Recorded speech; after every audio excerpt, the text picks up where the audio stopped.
going to sell you credit life insurance. You don't really need it, but puts lots of cash in our pockets. You look nervous. We better hurry and get you to sign. Or I'll pretend to ruin your credit with one phone call. Predatory lenders are never this easy to spot. Call us and protect yourself with the facts.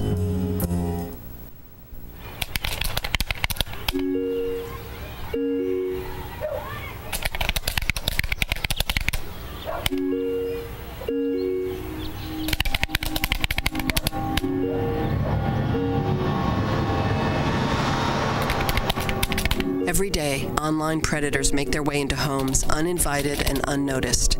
Help delete online predators. To learn what you can do to protect your kids' online life, visit cybertipline.com.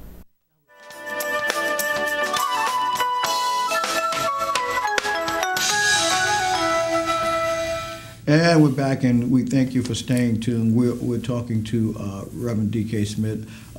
He's talking a little bit, or reminiscing a little bit about the importance of fathers. And look, recognition for fathers is so important because I like to say this, every man has the potential to be a father, but every man is not a father. Yeah, yeah, and so I think you would. Yeah, I think you were talking a little bit about the importance of what your father left you as a legacy. Right, and on top of that, because of the fact that we mentioned earlier that my father is deceased, I like to remember a friend of mine who just passed recently, Michael Diggs.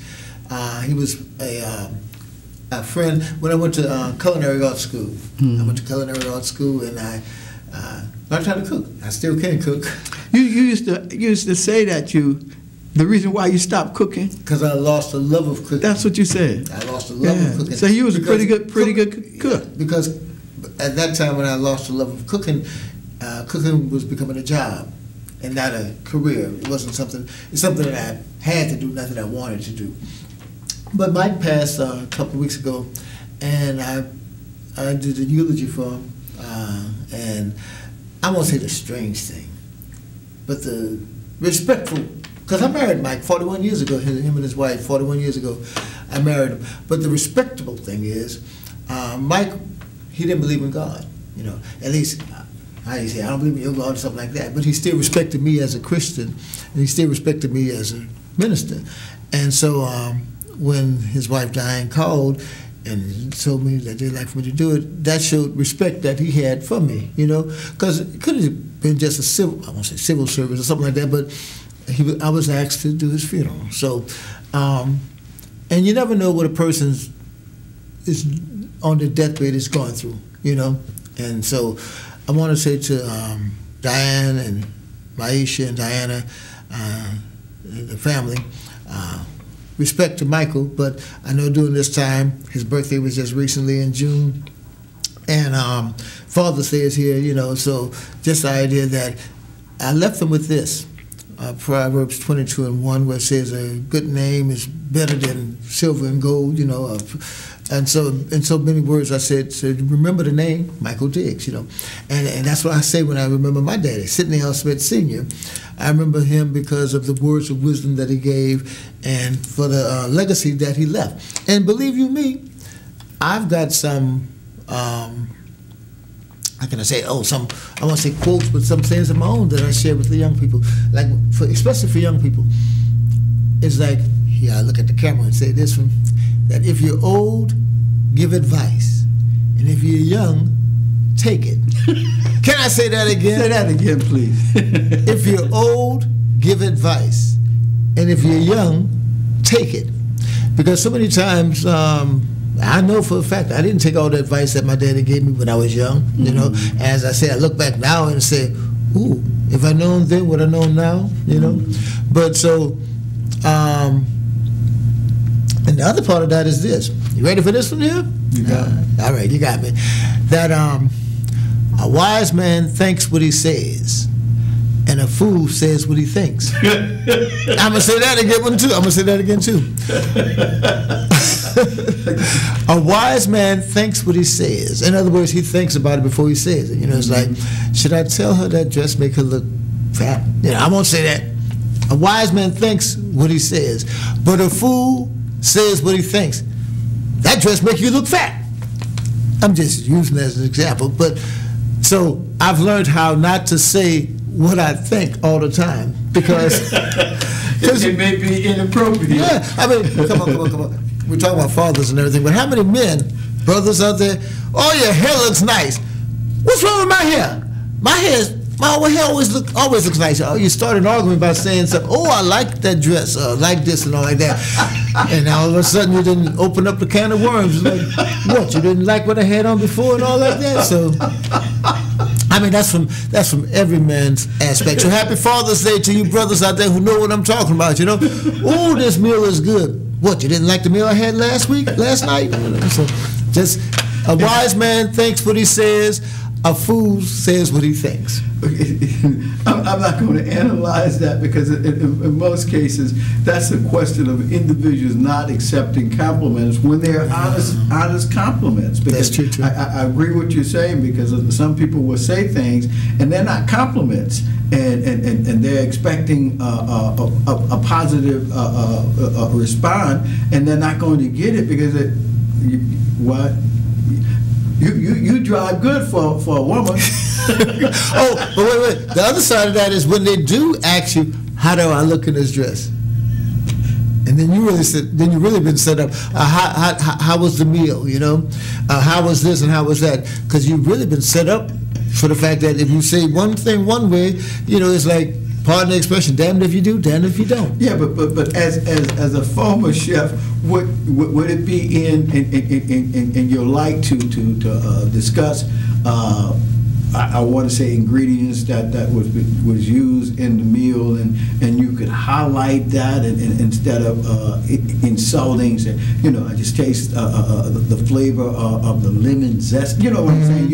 And that way it avoids the saying what was the meal good or bad. Yeah. You just accentuated some of the stuff and say, yeah, and that was on spot. You know what I'm saying to you? So I'm saying in your expertise of cooking, can you do that to the extent of saying you burnt the rice? Yeah, it's a touchy subject, you know, bottom line. But then again, sticking with the father issues and everything, it's a sticky subject when it comes to the family, you know, because you've got to know your boundaries, you know. For those fathers who have more than one kid, you can't have a favorite kid. You know, I remember. You the favorite? Anyway, I'm the youngest. You do know siblings are always going to label if they have other siblings, because in my case, I only have one daughter. Mm-hmm. So she said, I am his favorite kid. Yeah. She's my only kid. Well, I used to say it like this, I'm the youngest, so.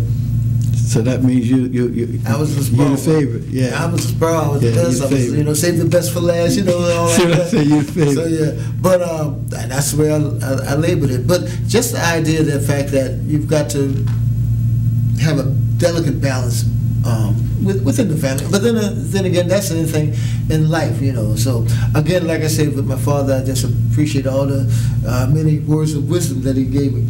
And when I share that, I don't keep it to myself, like just today. I just share it with everyone else, you know? And I think that's what, as you say, legacy is, you know, to carry something on from one legacy or one generation to another. Yeah, it goes on to generations, because what a father says to his family. I can mention President Joseph Biden, who says what his daddy said when he was in Stratton, and you know, he also quotes his mother as well, but he emphasized the importance of fatherhood and being not only a provider for the family, but also I want to say a protector for the family as well, because in most cases you want your family to be out of harm's way. You want your family to have enough to eat. You want them to be well clothed, and so as comfortable as possible, because I want to say, as a person that doesn't have children, it's different. It's totally different when you have children. That's a responsibility, and I won't say it's an added responsibility. It's a responsibility, because I can tell you when and I guess imagining some young man just finding out that his wife is pregnant, he becomes chesty. He becomes excited about, I'm going to be a father, whether my child is going to be a boy or a girl. Hey. There's a new life that I'm responsible for, and I can help in the growth of that child. And so, it goes beyond just saying it, because, as I say, yes, physically men can become fathers or can make children, but it takes a special man to be a father. You just took my shine. See the shine? Yeah. You just took my shine, because you know what? I recall, and it's not, see, everything that's said is not original, so let me just put it like that. But I remember Reverend Jesse Jackson said that any man can make a baby, but it takes a real man to become a father. Yeah. And that's basically what you're saying, and it's not the, it's just not saying because you have the proclivity to produce, right? Because you may have it, but then, or do you have the mentality to keep on being in that child's life even after that child is born? And you'll be shocked to find out some men will walk away, walk away from their children. Well, we got to go, man. I'm sorry. Happy Father's Day. I'm sorry this was a short Happy Father's Day segment, but we could talk about this for the whole year, because it is important. We always talk about the Christian man, the man of God that is not only living up to society's expectation, but living up to the expectation that God has called him to be a new creature in Christ. Again, we say to you, go to a church of your choice and worship the Lord. You're always invited to come on out to True Love Missionary Baptist Church, 2710 Phillip Street. Worship time is at 8 a.m. in the morning. You still have time to come on and worship with us.